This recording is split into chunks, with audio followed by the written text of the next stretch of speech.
This is aerogel, the world's lightest, that is least dense solid. This piece has a mass of just 1.22 grams. That is only a few times the mass of the same volume of air, which kind of makes sense because it is 99.8% air. In fact, some aerogels are so light that if you removed all the air from them, they would be less dense than air. I have long been fascinated by aerogel, so I actually flew out to Aerogel Technologies in Boston to find out, why was aerogel invented? How is it made?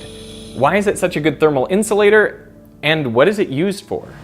Okay, we are going to try an experiment to demonstrate the insulating power of aerogel. So over here we have two setups, one with a glass petri dish and the other one with aerogel on top. Both are made of silica, but with very different physical structures.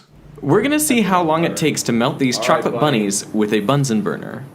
Now to have a look at this experiment, we have a FLIR T1020, which can see temperatures up to 2,000 degrees Celsius. It's getting pretty hot. Yeah, you can see that the glass is getting really hot already. And after just a minute... It's starting to smoke.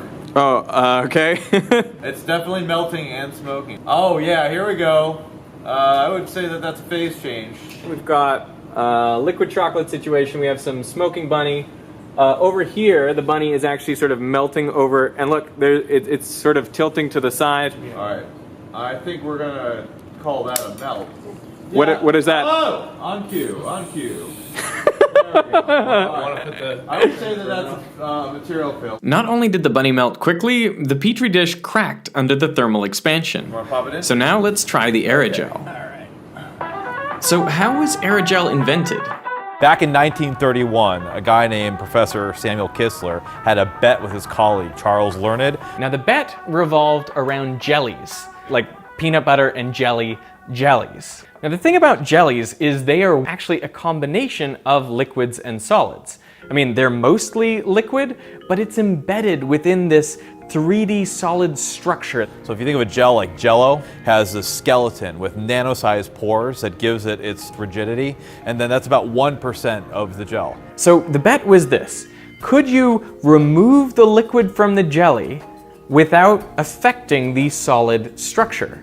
I mean, if you just evaporate the liquid out, well, then the solid structure shrinks, because as you remove liquid molecules, they pull on each other and they pull on the solid structure around them, basically crumpling it from the inside. Now, Samuel Kistler solved this problem in two ways. First, he realized you could replace one liquid with another inside the jelly just by washing it thoroughly. So you could swap out, say, water for alcohol. And then, if you take the jelly and put it in a high pressure vessel called an autoclave. By heating it to the high temperature and high pressure point called the critical point of the liquid, that liquid transformed into a semi-liquid semi-gas called a supercritical fluid. At this point, there is no longer a distinction between liquid and gas. Those molecules are no longer pulling on each other. And so once you've depressurized the vessel, that solid skeleton, that 1% of the mass of the gel, is left behind intact, except for where there was liquid in the pores before is now gas. And that solid skeleton, that nanoporous solid, is what we call aerogel. Kistler published his findings in Nature in 1931. It is getting pretty hot, as you can see through the thermal camera. But coming up on 3 minutes, there's still no sign of melted chocolate. So we're gonna pull out a thermocouple and just check the temperature underneath the bunny, like underneath the aerogel, and see what the flame temperature is. You can kind of see that the parts of the bunny are getting hot, but it's not the bottom of the bunny, it's all the around the bunny. Exactly. That convective heat is moving up and around the aerogel. So you can see the thing is getting red hot. And by 4 minutes, the bunny's looking a little soft. Pretty good though, considering how easy it is to melt chocolate. Can I put my finger here? Be careful. It's not that it's hot, it's that it's brittle. Right. But yeah, totally cool to touch, right? It is just warm to the touch. He made aerogels out of all sorts of things. He made them out of eggs. He made them out of rubber, out of nitrocellulose. And included in there was silica. Actually, right here on the table, I have some examples of some silica gels. This is a wet silica gel. It's kind of rubbery, So I can just, carve out a piece. It is 97% alcohol inside of its pores, and then the remaining 3% solid is amorphous silica. Can I touch it? Yeah, absolutely. It's kind of Oh. rubbery, not that strong. So was I cracking it there, or was it already Yeah, kind of cracked? No, Oh, whoa. It's very easy to break, very crumbly. The next step is to replace the alcohol in the gel with liquid carbon dioxide. We're about to see liquid CO2. Liquid CO2 has the advantage of being non-flammable, plus it's got a low critical temperature. Open it up and it flooding in there. yeah, it's flooding in. There it goes. Just another solvent. You can clearly see it's just so much cooler on top. What temperature is it on the bottom? We're at 600 right now. 600 degrees Celsius. Celsius. That's Getting 1250 melted, Fahrenheit results, right right? now. Whoa. Notice where the bunny is melting. It's melting right on that edge where the heat's, like the flame is kind of crawling up and over. So again, that's Oh, bunny down. well, not a bad result. Not a bad result at all. I'm interested in tasting some of this chocolate here. Is it hot? It's warm Warm. and delicious. It's like fondue. That was great. Once the liquid CO2 has filled all the pores of the gel, it's time to take it supercritical. It was, I would say, kind of a spiritual experience the first time that I saw a supercritical fluid. We'll get to do that here. I love how much you're into these autoclaves. I love aerogels. To make a supercritical fluid, we can heat this with a hairdryer, actually. As we approach the critical point, the surface of the liquid becomes kind of blurry. Weird, huh? That is like weird waves in there. Yeah. I'll speed it up so you can watch the surface disappear altogether. You're now looking at the supercritical fluid of CO2. In this state, the CO2 can be vented without affecting the solid structure, and what you're left with is aerogel. If you look at aerogel on a light background, it's almost impossible to see because it is pretty transparent. But if you look at it on a dark background, then you can see that it has a slight bluish color. And it's bluish for the same reason that the sky is blue, because all those tiny little nanoscale structures, they scatter the light according to Rayleigh scattering. And the intensity of light scattered is proportional to 1 over wavelength to the power of 4, which means it scatters shorter wavelengths like blue much more than it scatters yellow or red. And for that reason, aerogel looks opaque in the ultraviolet and transparent in the infrared. Now, what do you think this would look like if I held it up to the blue sky? What do you think we would see? Would it look ultra blue? No, it looks yellow.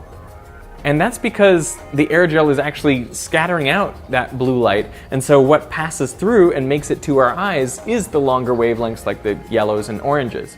It's basically the same effect as looking at a sunset.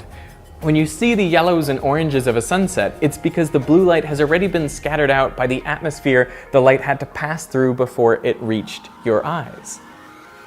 So effectively, looking at aerogel against blue sky is like looking at a portable sunset. The nanoscale pores of the aerogel are also what makes it such a good thermal insulator. That's awesome. Does that look hot? It's definitely hot. You might think that because aerogel is largely comprised of air, like 99% air, that it has the same thermal properties as air, but that is not correct. It's actually a better insulator than air is. That's because the width of the pores is smaller than the distance air molecules travel on average before colliding with something, their so-called mean free path. Hence, it's really difficult for the hot, fast-moving air molecules below the aerogel to diffuse through it and transfer heat to the top of the aerogel. This is called the Knudsen effect. It is so weird because, you don't expect something that's transparent to block the heat that well, but this really does. And that's why NASA used aerogel insulation on the Sojourner rover, Spirit and Opportunity, the Curiosity rover, and they plan to use it on future missions to Mars. Why does it need insulation? The electronics, because they don't want the electronics to get cold during the cold nights on Mars. NASA has also put aerogel to more exotic uses, notably to catch dust from a comet as part of the Stardust mission. So the particles were traveling about 6 kilometers per second relative to the aerogel.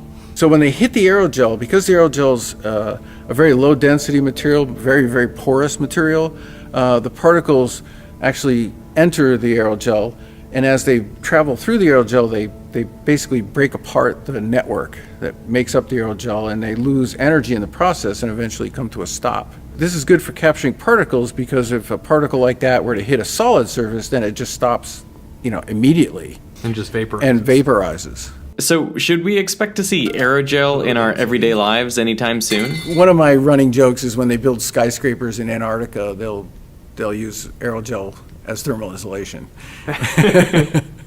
Why do you say that? Well, because then they'll really care about how thermal efficient it is, because it'd be so cold there. Right. So instead of having, 10 feet of fiberglass insulation, you could have 6 inches or something of aerogel. Scientists are currently working on reducing costs and increasing durability. And that's true. They do have some elastic Okay. fibers. Yeah. So there we go. So it is not hard to break. They've already made a lot of progress. For example, original silica aerogel is hydrophilic.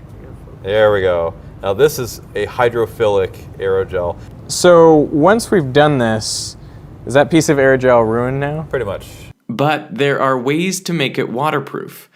So if you want to see that and all the other next generation aerogels, then subscribe to the channel, and this may be the start of an aerogel trilogy.